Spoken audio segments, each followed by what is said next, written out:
Peace, brothers and sisters, and welcome back to the channel. Here on Single Dad Experience, I'm gonna talk about my 4th year with my kids without their moms. So this is year 4. Now by this time, I have my patterns down. I have the time to eat. Like, I have everything down to a science, to the point where my kids knew exactly when they get from school, what they got to do, what time they eat, what time they take their showers, what time they go to bed. My kids knew it. They knew it. Then I did one thing which I can't complain about, but I will bring to light. Now, this is how I know my heart. I wear it on my sleeve, and I matured way more than what I thought I did, because before, I couldn't really stand my kid's mom. And we really didn't see eye to eye on a lot of shit. And the shit that we did see eye to eye on, it was like, you know? But this right here is, like I said, this is my 4th year with my kids without their mom. So this is my 4th year, and what made this year like super special was,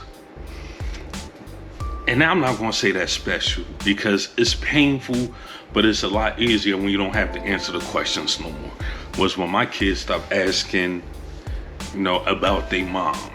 And it was a little easy to deal with more now than it was before, because you don't never want to lie to your kids about nothing. And most of us that was raised by a single mom, most of us heard our moms kick our dad's back in. And that was one thing that I wasn't trying to do to mine, was kick their mom back in. But what I did do, which it shouldn't have never happened, but because this is my kid's mom, and she's all right. Like I had to learn how to cope with a lot of stuff that would have made me into a real evil person towards this young lady. So what I did was, I asked her, because she was down and out, I asked her if she wanted to come stay with me for a few months. So I gave her 6 months. So let's just say the beginning of this year was like January, February. She was going to give herself until December, which was like 3 months. But I'm telling her, like, nah, man, you ain't going to be able to find no job, save no money within this time frame. So she's with us, right? She's in, she moves into my daughter, or I make some space in my daughter room for her. Now this right here is how you know when somebody evolve their thoughts from one to another and have no issues with nothing. So she moves in. The first month, the kids is getting used to her being here, because they wasn't used to her even being around as much as she was. But only because she lived here. And now that I think about it, this right here hurts a whole lot, is because she's here, but she's not here. You get what I'm saying? Like, her body might be here, but she wasn't here. And what it used to do was, it used to make my son into like this whining little kid, which he never did before that. And I started to notice, like, Why my man acting a little fucking bitch like? It wasn't he was acting like that. What it was is his mom being in the room with my daughter was giving my daughter all this attention and neglecting my son. And when my son did go in there, I would hear her always say, "Get out, Pop Pop," her and my daughter. So I pulled my daughter and my son to the side. I'm like, "Yo, y'all need to come here." I said, "Bro, stop acting like you acting. Who cares? Who cares if she wants you in her room or not? That's your sister room. Just cause your mom there, that don't mean shit." And I told my daughter, like, what you need to do is stop acting like whatever your mom attention is giving you is better than you being a big sister to your fucking brother. I'm like, cause when your mom leave, who's gonna be in that room with you? Nobody but your fucking self. So continue being yourself. But what it was doing was, day by day, it used to eat my son up. And I was seeing how he was wilding out in school. He wasn't listening. Like, and I'm mad at myself for I already knew, but it was because of my babies was like, help mommy. Now this is not my job, but I did obligate to even ask the question, so I put that one on me because of the 6 months, 5-6 months of turmoil that I had to reprogram my babies back to what it was. So I had to reboot everything because my kids, like if they mom went somewhere, she'll always want to take my daughter. Not saying she didn't want to take my son, but it's like my daughter was like all souped up to do, but she was quick to do without her brother.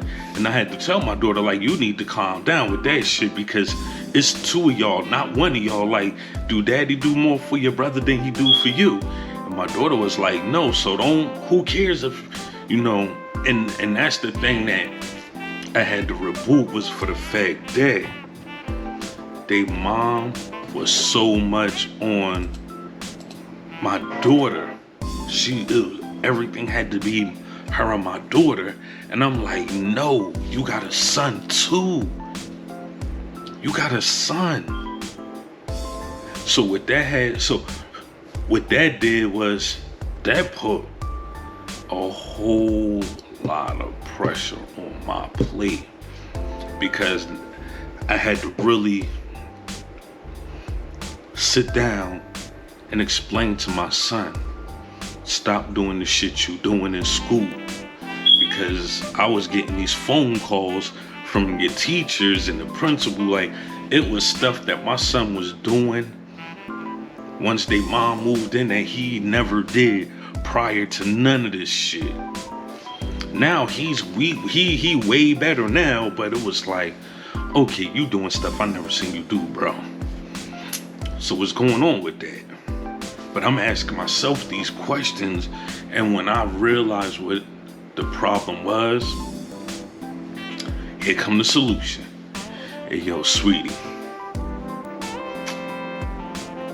you know it's this month, blah, yo, you don't got no bread saved up because, your boy wilding the fuck out in school, and I'm trying to ignore what the problem is for the sake of, my kids want you to be here so that y'all can be closer together. But what you're doing is you're giving my daughter all this attention and you're neglecting my son.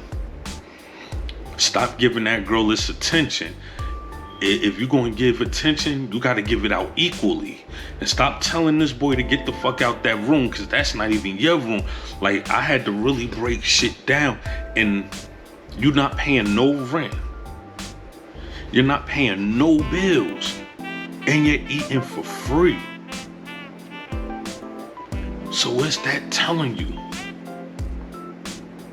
You're overstepping your boundaries when it comes to your babies, because you're not doing nothing that makes sense. All it was your daughter, bing, bing, bing, bing, everything was bing. But when it came to Pop-Pop, it was limited. No, man, don't limit that boy. Give that boy the same thing you giving that girl. And by this time, it was a little too late to even get that whole ball rolling.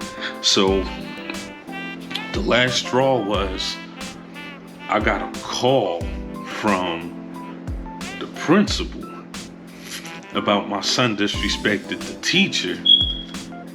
You know, and he disrespected because he said something bananas, but it wasn't like, it was more or less he was talking back. And, you know, I flipped my wig like, yo, what the fuck are you doing, bro?